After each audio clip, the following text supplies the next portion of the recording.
Are we going right now? Are the mics hot? We're recording. We're recording. Yeah. Okay. I'm just warming you up. I'm Jason. And I'm Jules. And we doing spookies. Ay. Julian. Yeah. Another hot pick. Mm-hmm. Hideaway, based on the Dean Koontz novel. How this popped up, I don't know. I saw this in the theater, Julian. You were one of 12. I saw it, and the thing I remember the most is the CGI. Lawnmower Man. Yeah.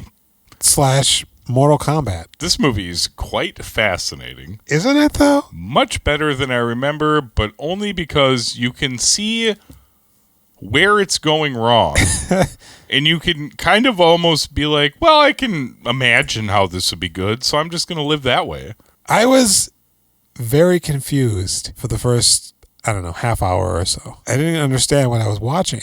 I was pretty confused when Jeremy Sisto killed himself in the beginning. That's what I mean. I said, well, he's the bad guy. How is this going down? Well, no, because I thought, he's seeing flashbacks. And then it's happening now. And I'm thinking, wait a second. Is he the number 23? He's dead. Is it him? He died.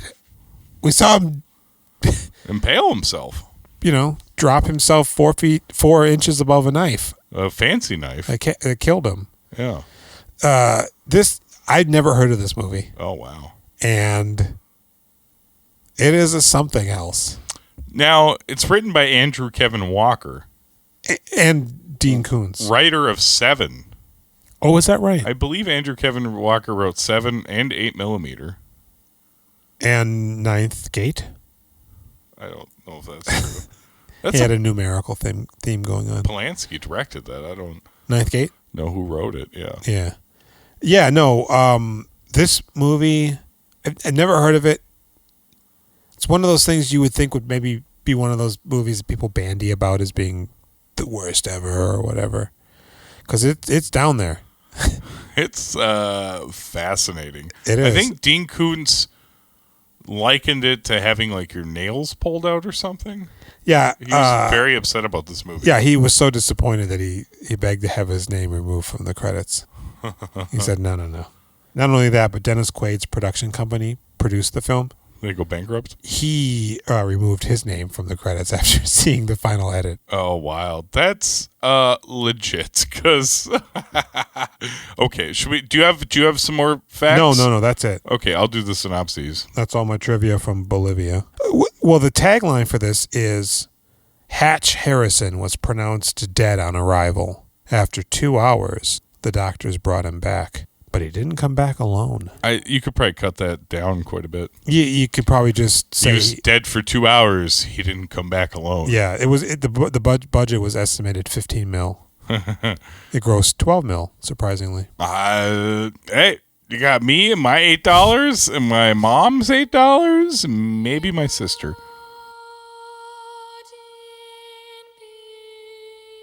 Antiques dealer Hatch Harrison, Jeff Goldblum, gets into an accident while driving home with his wife, Lindsay, Christine Lottie, you spelled that wrong. I did. And their Pearl Jam-loving teenage daughter, Regina, Alicia Silverstone, resulting in Hatch's death.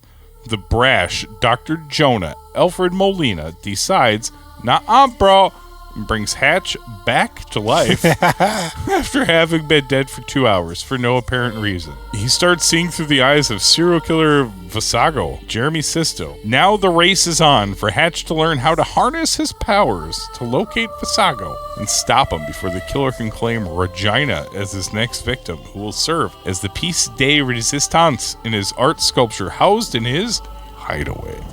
This movie is fascinating. Yeah. Jeff Goldblum's on fire, but it's not appropriate for this movie. I actually came out of this movie going, is Jeff Goldblum not a good actor? Oh. Is he bad? I think he's awful in this. I think he's maximum Jeff Goldblum, but it doesn't fit this at all? No, not at all. I think maybe it's just a bad script, and so he's not hitting it. I don't even know if the script is really bad. To be honest, the thriller elements are really very good. No, it's absolutely exactly what it needs to be.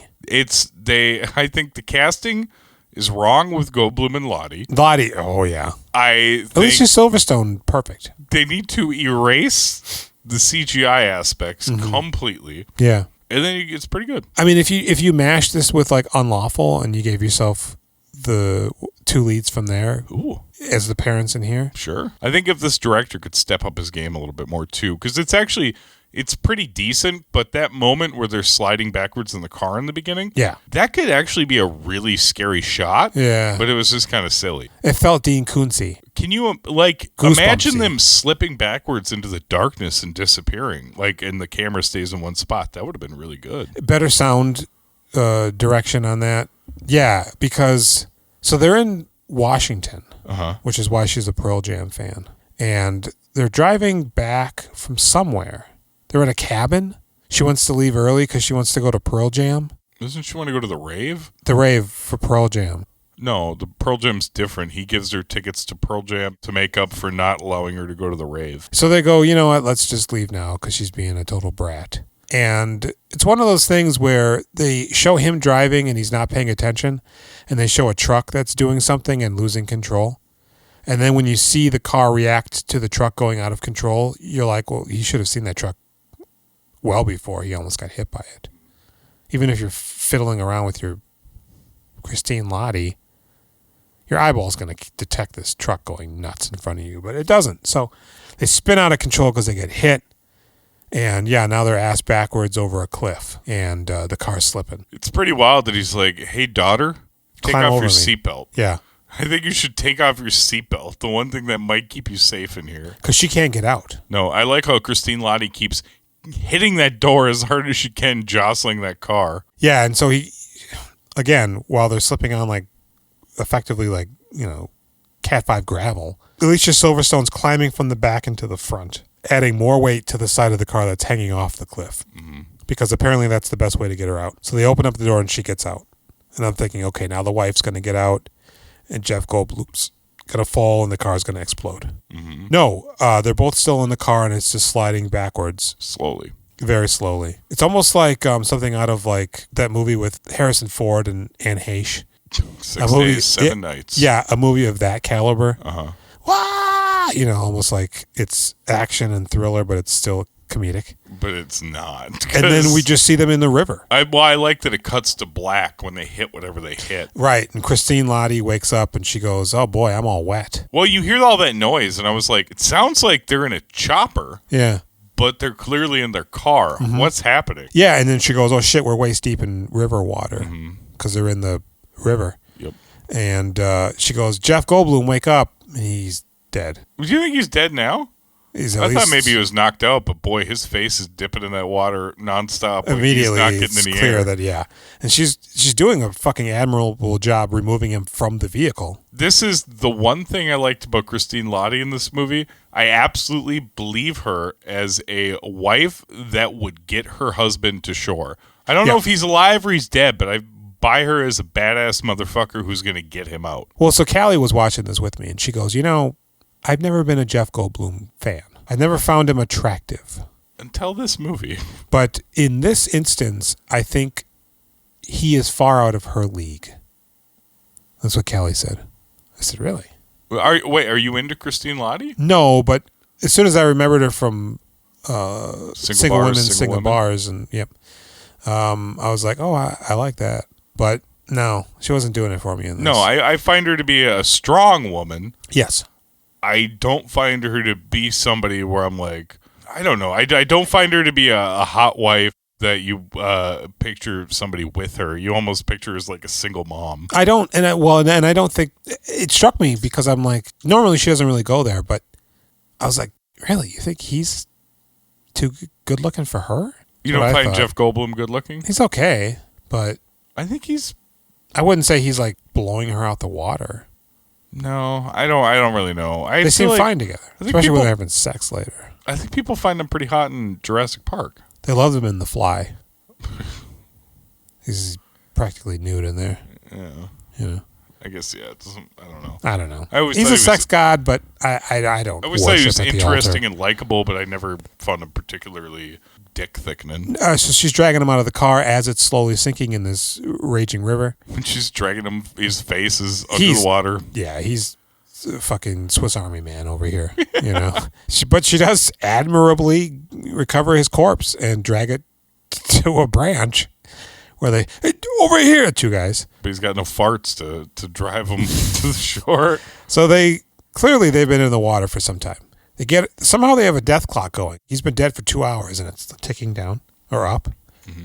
And now I thought I was going to, and I realized now I forgot that I was going to, and I didn't do this. But We didn't talk at all about the murder. It opens with Sisto killing his whole family. we see Sisto looking at a woman and a young adolescent child woman sitting there praying, and he's just really liking it, what he's seeing. He's got feathered hair, And like a white button-up. He almost looks like he's leaving Catholic school. And I'm thinking, where is this? Is this there? It can't be a house. There's so many religious paintings of antiquity on the wall. That house is really nice. But it doesn't feel like a school, but it also doesn't feel like a museum. Do you want that house? I love it. Oh, man. So they're dead. Yeah. A man comes in, we're POVing. He sees the dead woman and child. Oh no, Jeremy! Have you spoken? Jeremy's up in his secret room. Candles burning, serial killer Now- cards everywhere. It's like a short door leading into his room. It's not like a full door. Well, I mean, that's a secret room. That's not his bedroom. No, but and obviously it's a secret room, but he leaves the door open Yeah. when he's in there. Well, because he's going to kill himself. He wants to be found. Well, I mean, they'll find you eventually, but whenever you enter your secret room, you close the door. Oh. So he's got all sorts of dumb shit on the wall, like Pantera lyrics and a pentacle that's not a pentagram. And he has killed and candied his mother and sister. Candied him? I mean, they're just like placid, posed, Yeah, I'm not sure how he killed them. and They're and barbed wired around the wrists, right? Around their wrists? he's listening to super generic rock music. Hey, bud, Yeah. the music in this movie's great. Oh, For all of the awful music we've heard in all of these movies, it is not music I would choose to listen to now, but this industrial rock that infects this movie, I love it. it's funny because it feels like it's aping something, but I don't know what. But it does feel very generic. Take my soul, Satan. Hear me, please. And they use a little bit of that in The Crow. Little nin. So he impales So himself. he puts a knife on like a wicker chair or something and just does a push up and then drops himself. And apparently there's enough force in his 120-pound body to only fall several inches, but the blade is able to pierce his sternum and heart, presumably, and he's dead. And the dad comes in, Jeremy. Yesterday. And then it cuts to the scenario with Jeff Goldblum. So you're Yep. like, okay, Yep. that's weird. What was that all about, right? So Alfred Molina, So he's real snaggletooth. I've got a very special way of bringing people back from the dead. I got This a is juice. special wing of my hospital. I've only done it once before, though. Don't ask about that though. Because he's like, oh, he's been dead for 2 hours. And he just goes, yeah, fuck it. Let's bring him back. Are you sure? Do you remember what happened last time? I don't get What? But then he as soon as he brings him back, they do a shot where he's not facing everybody. And you could tell he's shook. It's like, well, then why the fuck did you do it? The guy, because again, back to me not doing the research, remembering to do the research that I told myself to remember to do.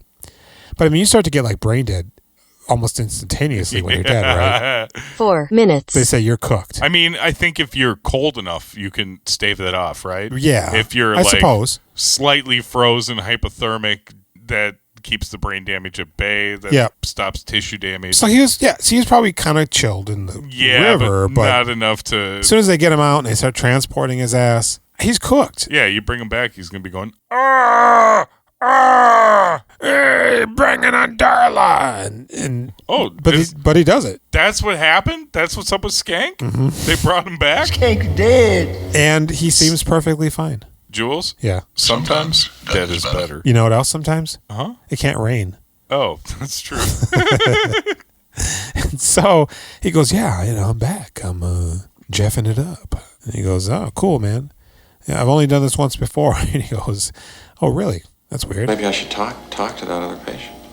What happened to that guy? I'm afraid that's not possible. Why not?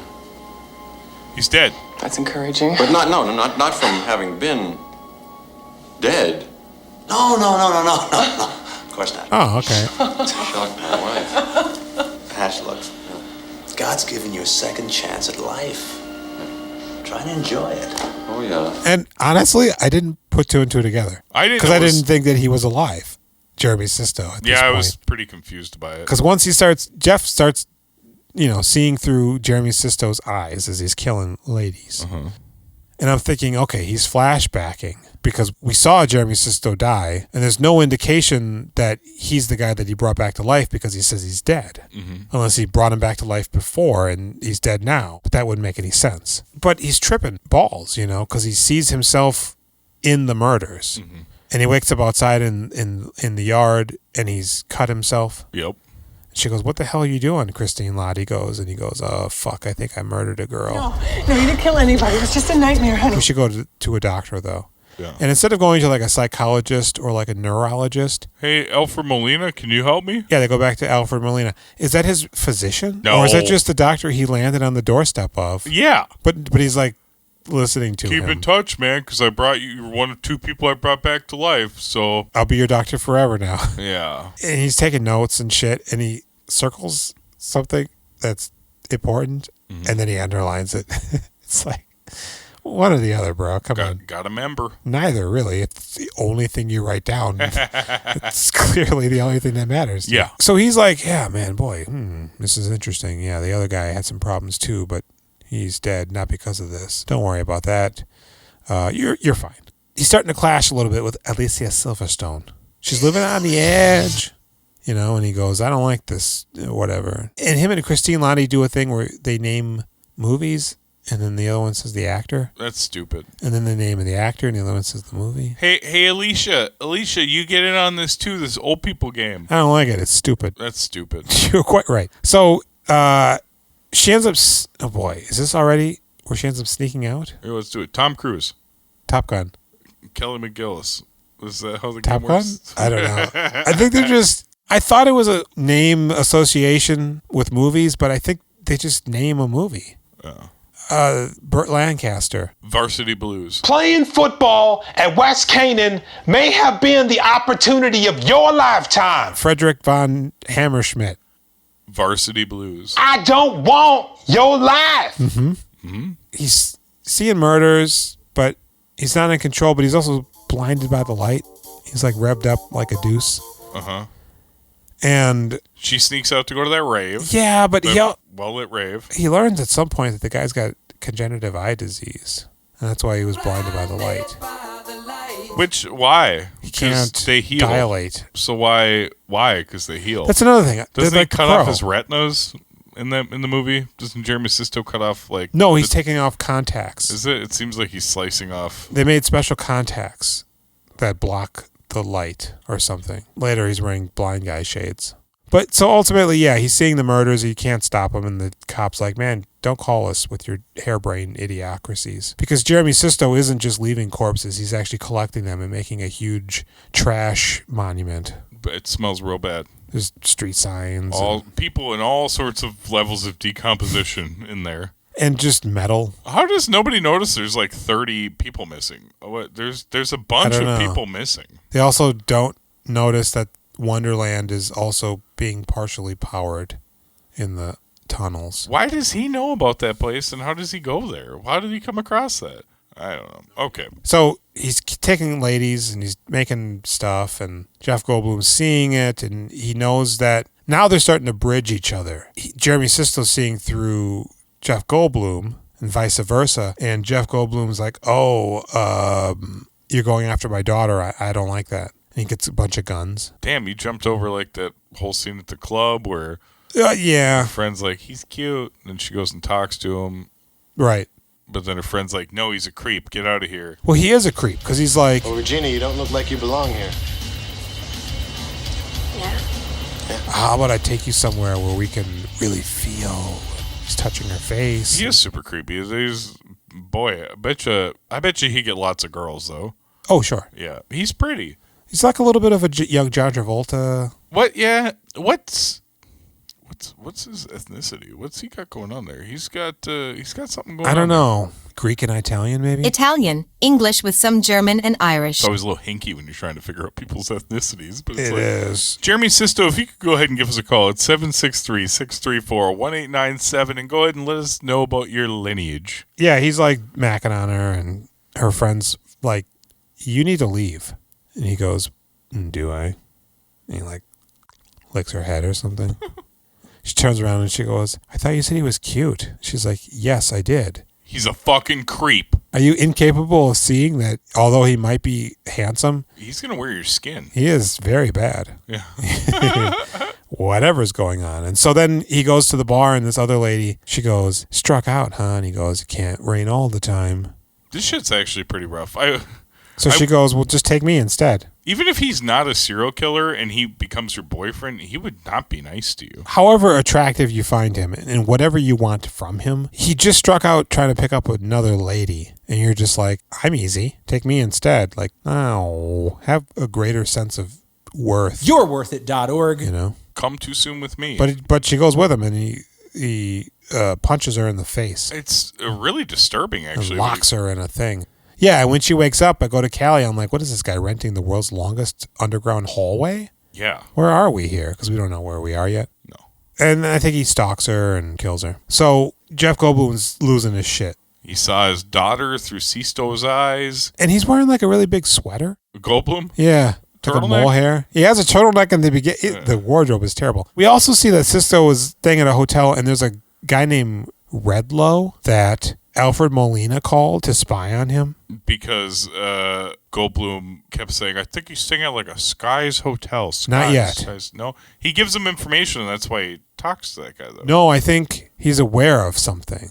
Because then Goldblum starts to see it and confronts Molina about it. Because he's calling 911, the operator, like, hey, I'm looking for Skies Motel. No, sorry, there's nothing under that listing. I think that they would be able to pull up Skies Motel. Well, I think they're looking at paper. So maybe not. Like she's flipping through the yellow pages. You said Skies, right? I'll start on S. This movie's full of extremely advanced CGI. I think that they probably have databases. We haven't even talked about how when Sisto died, he becomes semen? Hell within his own body? Yeah, he becomes semen. Is it within your own body, or is that just the plane you go to? It's just the plane. I think your soul is now the semen version of you running around. It's like it's There's a an orb of cellular hell. People. Yeah. It's awful. It's really, really weird. And Jeff Goldblum sees his dead daughter. Because they got a dead daughter. But she's like, it's her face, but then her body's like smooth and nude? But not? I don't know. It's like a nude body they remove any detail from. Yeah, it's very disturbing. It's some of the worst CGI you've ever seen in your life. Because when he has sex with Christine Lottie and they're spooning afterwards, he goes, I saw our daughter. She goes, while we were having sex? She doesn't go like that, but that's what I was going like. Yeah, it's the worst time to say, hey, I saw our dead daughter. I miss her, so when we're close like that, I picture you as her. Mm-hmm. And he goes, She never got to make love to anybody, so I want to be that man for her. And they have sex. Pretty good. Yeah. You know. So she's concerned because he's losing his mind, it appears. But he's not, because we know he's not. Because everything's happening. He goes to see Ray Dawn Chong. Yeah. Who is a mystic. Yeah. With a gold smear of makeup on her pineal area. Mm-hmm. So beautiful. Now, she's got a line in here. She does like card readings and shit. Uh-huh. She's clearly aware of what's happening through her mysticism, but Jeff Goldblum ain't buying it. What do you mean I fail my daughter? I won't fail her! Ray Dawn Chan goes, this is so stupid. She goes, You're tied to them by a coincidence of fate. When him and Sisto get merged. Yeah. I'm thinking, how can it be a coincidence of fate? It's one or the other. It's a coincidence or it's fate. Oh, yeah. Oh, that's a good one, Jules. Can't be both. Yeah. But apparently it is. And she sees Sisto through Goldblum's eyes. And Sisto sees her. Mm-hmm. And he comes over and he kills her. Because fucking Goldblum's always taking a look back and Sisto sees the addresses. Yeah. 726 Spearmint Lane. Excellent. I'm going to go there now. Yep. And he does. And he's wearing like a fucking duster. But then later on he's wearing like a leather coat and he's got like a midriff shirt on. Like he's a lost boy or something. Be one of us. This is very early in his career, right? Is this like his first role? Fifth. It feels pre Without Limits. He's in Clueless. When is Clueless? Like 96?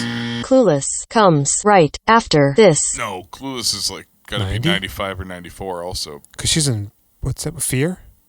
Yeah, Mark Wahlberg. You should have allowed nature to take its course. In the end, it will anyway. So let me the fucking house! Yeah, he's scary. To the people. But yeah, so he kills Radon Chong. And it was nice to see her. Yeah. She- I've never been like super into her, but I I like like her. her. Fine. I like her quite a bit. Jeff Goldblum gets a shotgun after seeing the speeds over there Yeah. and starts marching through her house where she's just been killed. There's a good chunk of the movie where he's running around with a shotgun, Yeah. just holding it. God, he's not good in this. I really would. Yeah, Kurt Russell would be good. Yeah. Madeline Stowe would be Someone not 100 feet tall in really big baggy sweaters good. Yeah. who are ethereal in their acting capabilities. His dialogue deliveries, it's never good. It never fits. No, it's not. It's not this. This is not that. No. If he was in Fear.com, fine. You know, Jeff Goldblum goes on to be in Law and Order: Criminal Intent. Was it good? He replaced Vincent D'Onofrio. Nobody can replace Vincent. No, but he does it in a different way, which works. But I think it only lasts for 2 seasons. Yes, I think. Yes. We've got some criminal intent here. Try to avoid transferential relationships with dead people. It's always so one-sided. And Jeremy Sisto was on Law and Order I think The this guy regular one. might be hiding with away. Anthony Anderson. Oh, do we still like him? I don't see why not. Okay. He's a little annoying with his game shows, but Oh, was he the lead of Blackish? Mm-hmm. Oh, good for him. yeah, they spun the hell out of that show. Yeah. Jeff Goldblum somehow ascertains the information of where Jeremy Sisto was staying, and he goes over there because Jeremy Sisto was being spied on by Redlow. We touched on this briefly, and then he comes up on him and he hits him with a tire iron. It's kind of scary. We never see what happens to him until Jeff Goldblum shows up. Yeah. And he has like a crow vision of the attack. Uh-huh. Now we see what happens to Redlow at the time. He walks up to him with the tire and then swings it across him and then cut. But I mean, we don't see like what does he do with the body? Okay. I mean, you don't see what he does with any of the bodies till later. They're all in the sculpture. Yeah. But they're women. But you got Redlow in there. So I'm thinking, he must be in the trunk. Oh. He's not though. He shows up later. Remember when Goldblum touches the car? And it's like, Yeah. oh God, Don't touch me. Why do you put your prints everywhere, Jeff? Well, and I forget, does he break the window? He gets somehow into the driver's after trying to open it with his bare hands. Yeah. But yeah. He goes, oh yes, open sesame. and he finds a bunch of files. So he gets the hell out of there. He's just driving around manic with a fucking shotgun. Now, here's my question to you. Okay, I'm ready. He's seeing what Jeremy Sisto is seeing. Yeah. Is that overlaid on what he's also seeing? Right. So can he drive a car and have those visions in his head? Because he's touching stuff, he's doing stuff, but he's seeing Jeremy Sisto's vision. Right. Great question. Thank you. Now, the way that I would like to think it works, and I think this movie didn't think about this at all, is that it's just like filling your head with memories, Okay. very tangible memories. So you're still existing in this plane of existence, functioning, but half daydreaming as these things flood your brain. Except he's also being affected by Jeremy Sisto's eye problem. Yeah. And quite vividly seeing. Is that what he says? He does. Ay caramba, Yep. I believe at one point. So there's a weird part at some point where a lady's in his antique shop with her baby and the baby's crying. Oh, And he just touches the child's head. I don't remember. And it this. stops crying. Does this happen? Yeah. Who does it? Goldblum? Goldblum. It's teething.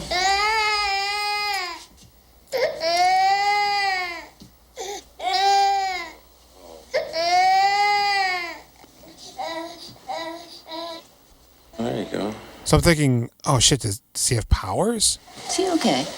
Yeah, he's fine. Radon Chong also says you got a light inside of you that you got to let take over you. But he's still tripping about failing his daughter. So you like books? Will you read this book before next week so you can tell me about the book versus the movie? Sure. Now the cop bursts in at one point and he's got the shotgun. He goes, "Be careful there, man." Put that on the table. You got a permit for that? And he goes to Christine Lottie because she's losing her mind, and he goes, "No matter what happens." Is this the cop? Maybe this is the guy from The Void.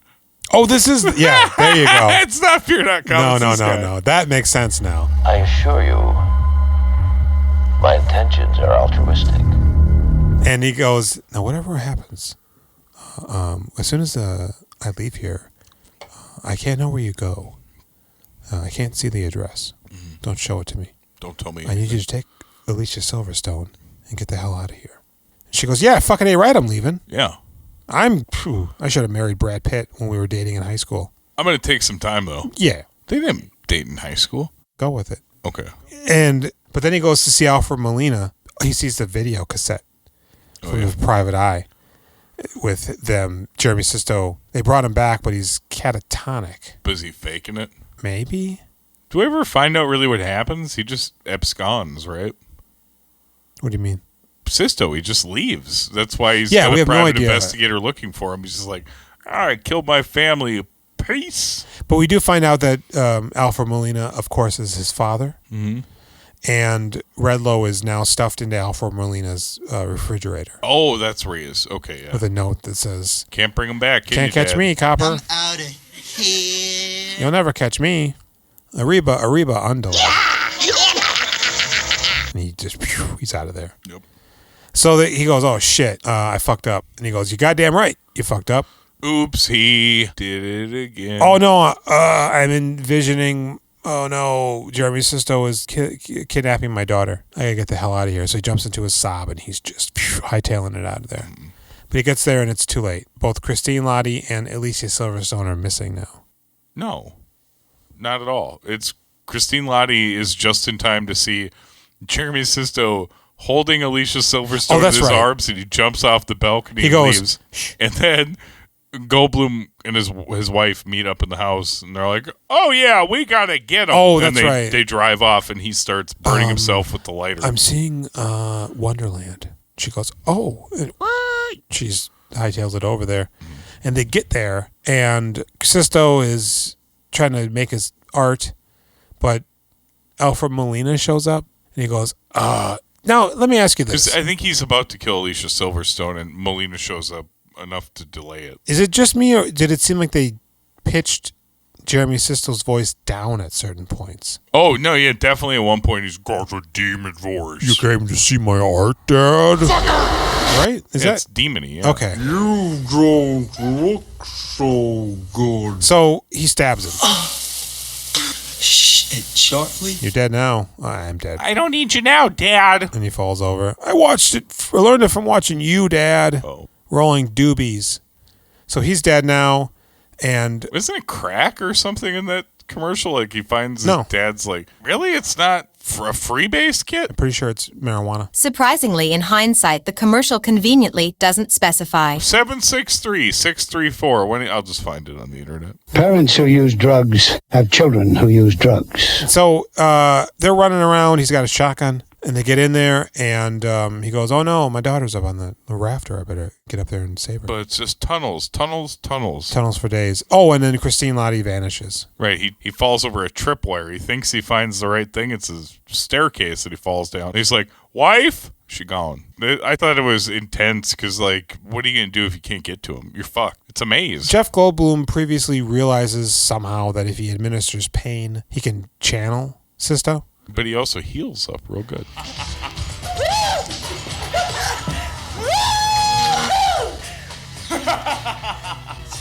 Jesus Christ. He does. What's that all about? I don't know. Is that going to continue for the rest of his life and he's never going to die? I think it has to be tied to this link with Jeremy Sisto. Because of the angel inside of him? Because Jeremy Sisto heals too, doesn't he? Sisto. Crisco oil? Dong to dong dong dong. So they get there, And the wife gets captured. Jeff Goldblum tries climbing the thing, and Jeremy Sisto pops out, "Gotcha, bitch!" And he grabs him by the legs, but Yep. then they plummet, right? To like the center of it where there's a bunch of bodies. Maybe. And then Sisto gets out that torch. Well, And no, before that, Christine Lottie actually starts whooping his ass. And she goes over the side. Yeah. It falls on top of Jeff Goldblum's shotgun. She gets him pretty good. I believe that she would do better than that too. I feel like she would have continued with the attack. Well, yeah. Because again, I believe in you, Christine Lottie, as a force to be reckoned with. Well, and so then when Jeremy Sisto grabs the torch, it's so bright that he can't see. Who? Goldblum? Jeremy Sisto. He's got the goggles on. But he still can't see because he's looking like here. Jeff Goldblum's over here, and he gets the drop on him, and they're fighting. And then all of a sudden, Christine Lottie wakes up, and she's got the shotgun, and I'm thinking, yeah. But she goes, "Hey, Jeff Goldblum, tosses catch it." Yeah, it's pretty whack. I wanted her to really blow him away. Do you know what I was thinking about during this whole like blowtorch battle? How much his eyes were going to hurt the next day. Because my understanding is you have to wear those goggles or else you get this crazy burning hell pain in your eyes. Yeah, it's like absolute white, the brightness. You know what I was thinking about during this? Rubbing one out. To Barbara Crampton in her sexy gear. Goddamn. So why can't this be that? I almost said, Jenny, get the fuck out of here. I got to do something. I called her up and told her that. And she said, well, we're not even in the same room. What are you talking about? Jenny. I called her up and said, get the fuck out of here. I got to. She goes, what? I know you guys are friends, but there's a limit. Yeah. don't call this number again. 763-634-1897. No. And so, yeah, he's shot, but the ghouls are coming out of him, red ghouls. Mm-hmm. Which is, I guess, a bad thing. He's gaining power? He's the demon? Devil? Yeah. But Jeff Goldblum says, not so fast. And white starts coming out of him. It's the power of his daughter, an angel. But it's like a butterfly angel? Yeah, it's really quite It becomes like a video game avatar where like there's now of them colors are fighting and they're just sitting there emanating these colors. This is the worst shit because this is actually it's a pretty good lead up to an interesting battle at the end. You know, bad guy, and then this shit. This is why everybody hates this movie. It feels almost like Death Wish.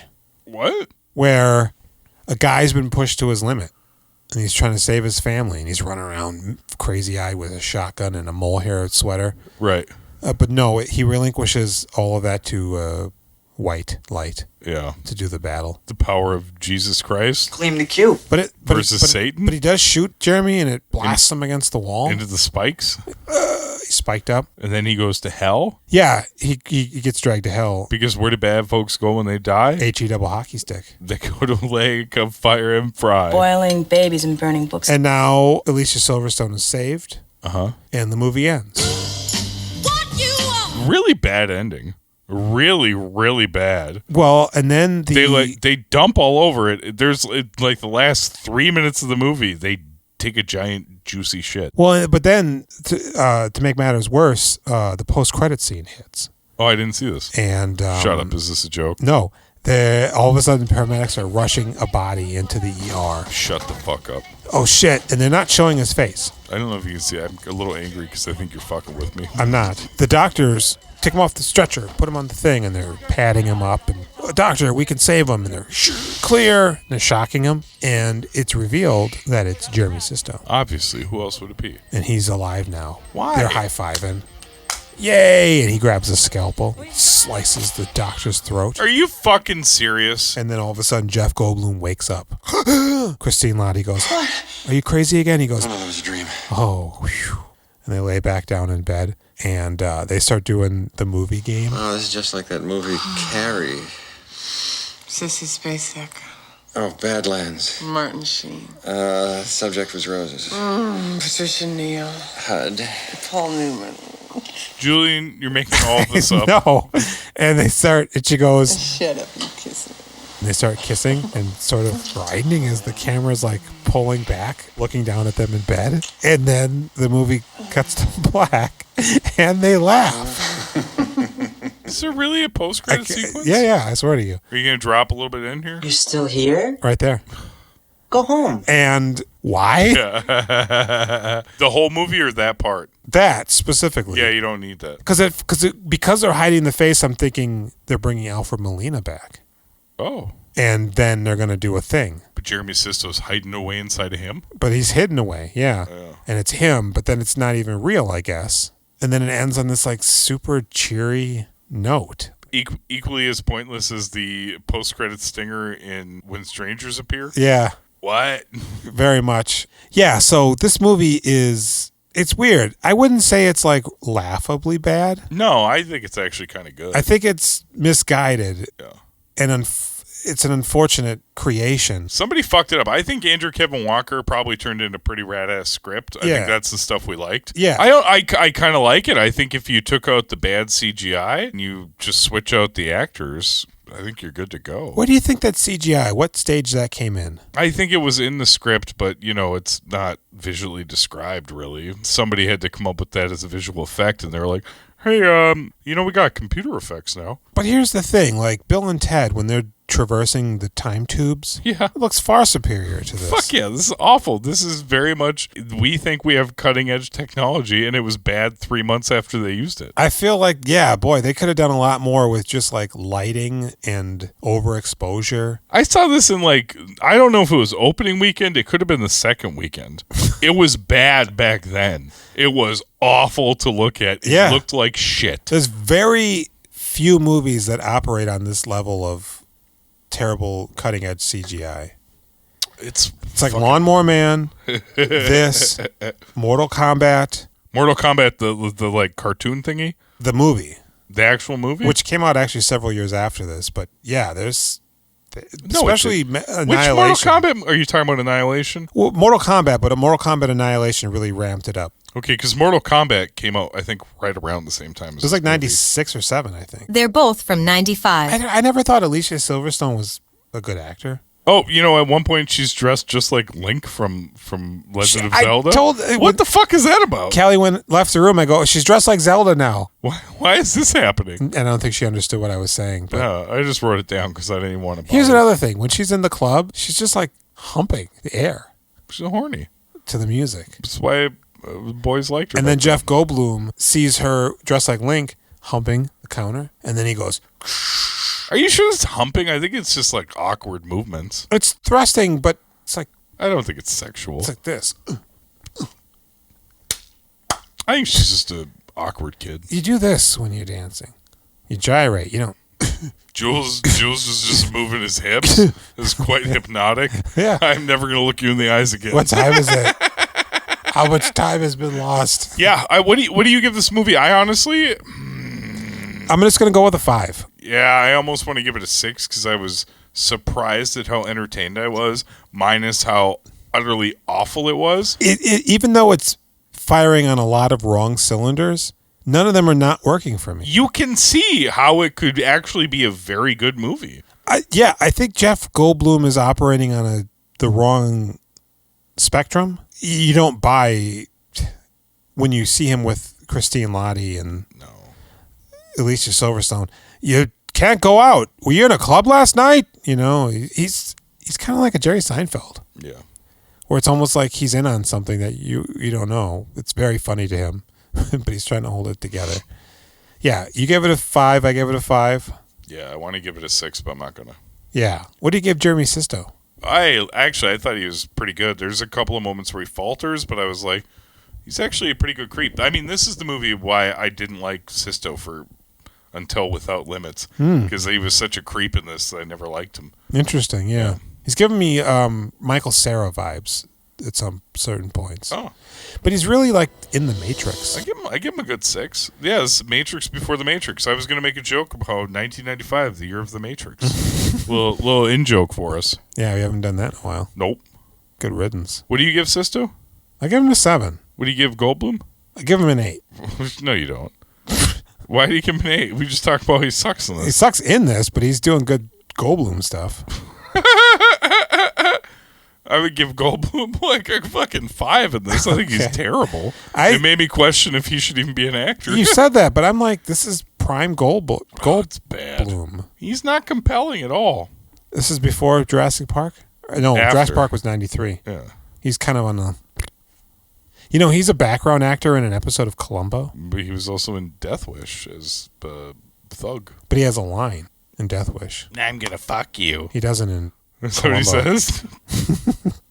I'm gonna fuck He looks right you. at the camera. He says, in the year 2023, Jason Schubert, I'm gonna fuck you. I wish I was a fly. Yeah. Okay, so those are our ratings for Hideaway. Yeah. Real good. Do you want to do the things? Instagram, Facebook, Reddit, and YouTube. We doing filmographies. Mm-hmm. X. Do filmographies. Gmail. We doing filmographies at gmail.com. We got a hotline. 763-634-1897. You can also text us. At 911. Oh. What else? Tomorrow. Another movie. Yeah. We're not going to limit ourselves. Who knows? I don't know, because I feel like we should alternate my pick, your pick, my pick, your pick. Okay. So I didn't really want to lock us into anything. Well, and I didn't want to spring this on you. Oh, shit. What is it? We're actually doing lasagna. 24 more spookies each. Is this payback for the time we watched Lisa and Smooth Talk? I follow the rules of this podcast to a T, but Jason over here is like, hey, can we do 2 movies? Jason is without limits. What if we watch every movie that this one guy did? Is that how you sound? Mm-hmm. I thought so too. This movie fucking sucks. All right, we'll see you tomorrow with another spooky. I've been Jason. And I've been Jules. And we did spookies. Oh my God, is that a pumpkin man? Oh shit. Oh, he's actually a nice guy. Oh, nice. We Doing Filmographies is part of the Now Playing Network, a great place to check out a wide assortment of other great podcasts on nowplayingnetwork.net.